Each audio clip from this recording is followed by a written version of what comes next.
half, you guys blew it open. What changed? Well, they were really good at bumping us off our spots and taking us out of our actions a little bit there in the first half. And we just started playing with force in the second half, and we also knew that, that tactic was, those guys start to tire out a little bit once they start playing that way, because it's hard to play that way, especially when you're moving so fast, So once we start being forceful with our cuts and our movements, that start to tire them down a little bit, and you start to see them loosen up on the defensive end. So that's what got us that lead, and also when we defend and get out on the break, then we're pretty unstoppable. Draymond almost got another triple-double tonight. How much is he doing for you guys, not only on both ends of the court, but just everywhere on the court? I mean, at this point, Draymond getting 14, 8, and 8 is just like, all right, there's no need for us to talk about it no more, because it's just the norm. That's when you know you made it. So when I look at the stat sheet and see that, I mean, that's just what he's supposed to do, and he comes with it every single night, and only in 25 minutes. That's impressive. Kevin, what do you think of what McCaw did tonight? Is that the type of aggressiveness you guys have wanted to see from him? Most definitely. I mean, these last few games, a lot of teams have been daring him to shoot and leaving him open at the wing and not really guard him. And we told him last game, man, just be aggressive, So he drove a couple times last game, put the pressure on the defense, and tonight, he just took it to another level. And you've seen once he started doing that, we exploded. So we're gonna need him to continue to be aggressive. Kevin, how have you seen Jordan Bell's offensive game develop? It seems like he's getting a lot more comfortable away from the hoop. Yeah, I mean, especially when he's playing the 5, and now teams are starting to trap on a pick and roll, and we're throwing it to him in the pocket, and he's making good decisions. But he's learning. That's a part of the game. When you get in that pocket, you got a split second to make a decision. And I think he's doing a good job of trying to find out who the open guys are, and also, still trying to find himself a shot. So it's only a matter of time before it's just start to be, second nature to him. And 7 assists, 12 rebounds. I mean, that's a Draymond type stat line right there. So he's learning from the best, and he's only going to get better. Steve said he showed you guys a slide of your stats since Steph went out. There's a lower pace, not great three-point shooting, but you're best in the NBA defensively. How has this stretch been fun for you guys to kind of be a grinded-out team and play defense together? Well, we don't expect it. We're not coming in every game expecting to be. Those stats were a totally different team compared to when Steph was on the court as far as how we play, because his shooting, his ball handling just draws the defenders. You got to guard them. You can't leave Steph open at the three-point line. So that's what opens up a lot of stuff for us. So now, when Steph went out, it was just a little different. So we had to play maybe a different tempo, a different pace, and use different plays. When he's out. So it was fun. It was fun just figuring it out. Not knowing we're not going to just go on runs when we hit 5 or 6 threes and bust the game open. So it was definitely fun trying to figure it out. But and it's always good to win. But defensively is where we kind of knuckled down and started just focusing on it even more, because we knew the offense would be a little tougher.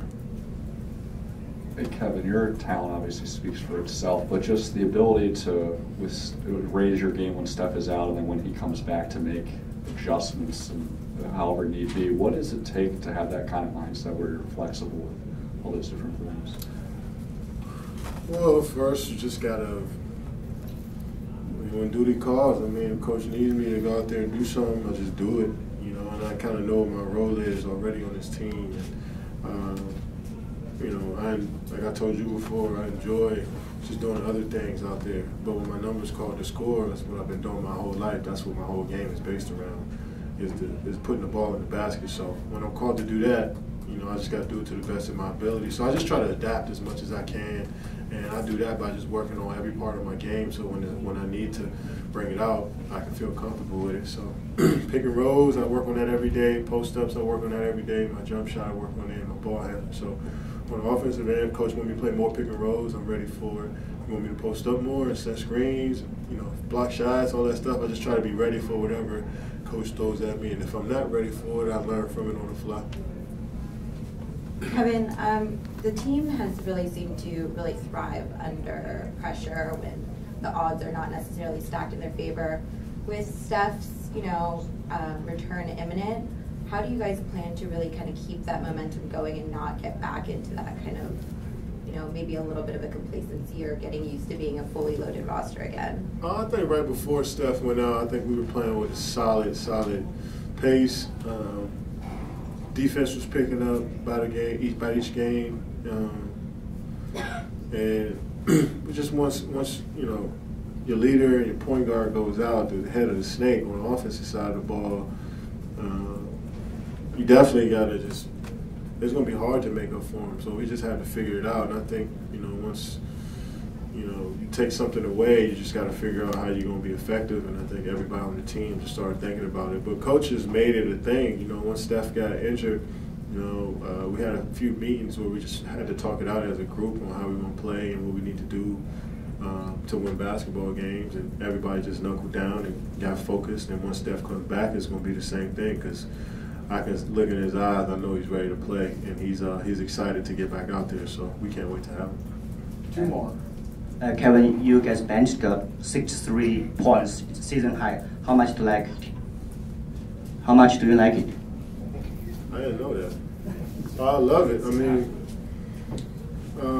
when our bench can come in and either a bench is supposed to, when you're down, they're supposed to cut into the lead, and when you're up, they're just supposed to try to extend it, So I think our bench tonight did a good job of just making us feel comfortable when the starters are on the bench and kind of giving us a nice flow of the game, when we came back into it. So, it's an overall team effort for us every game. And, sometimes the starters aren't going to play well. Sometimes the bench isn't going to play well, but that's why we're a well-rounded team.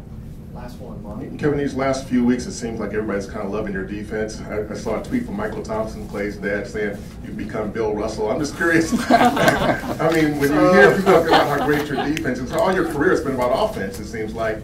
And is it different hearing about your defense being that you've been an offensive guy for most of your career in most people's eyes?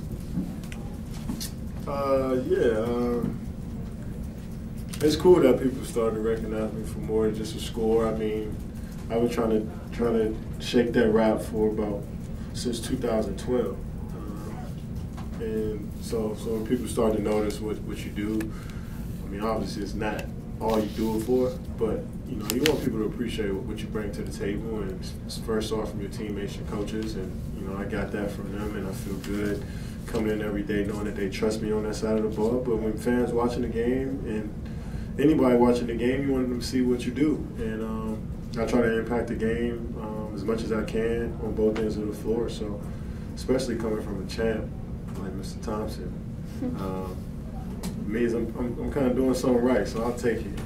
Great. That's high praise the former Dodger shortstop. Raymond with the jokes.